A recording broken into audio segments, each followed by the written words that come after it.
Okay, so let's go back. I love the generic questions. I grew up. I always say I'm 31 years old. I grew up in the quote unquote shoot interview era. The kayfabe Yeah. commentaries, RF videos, all that stuff. I know you're a big fan, so I know you know all about that stuff. When did you first see professional wrestling? My father took me, I grew up in Connecticut, and at the Harvard Civic Center, there was a WWF show back in the day, and the main event was Hogan versus Big Boss Man in a steel cage. And my father brought me to the show, and I don't remember anything of it other than the fact that I got a really cool neon Hulk Hogan poster, which is funny because I'm not even a Hulk Hogan fan. I liked Hollywood Hogan, but for some reason as a kid, he just was like, oh, hey, I think my dad maybe just assumed I was.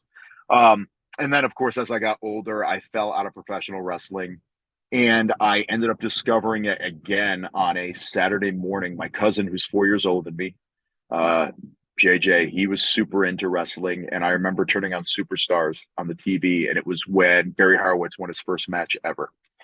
And it was the whole thing with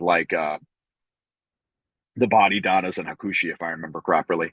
And then also during this time, I found ECW in the middle of the night because growing up in Connecticut, we had MSG Network, and I believe it was at 2 a.m. Sunday morning, so late Saturday night is when it would appear.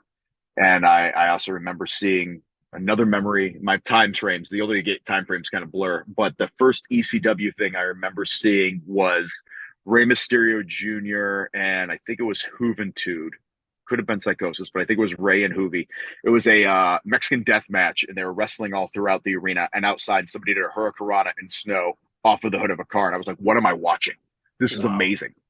And I fell in love with ECW. And that was really the thing that got me back hardcore into wrestling and made me get into that path, which eventually led into the entire reason I broke into wrestling is because I discovered Ring of Honor because I went to an ECW reunion show in New York City and Ring of Honor had a show at the Supper Club earlier. So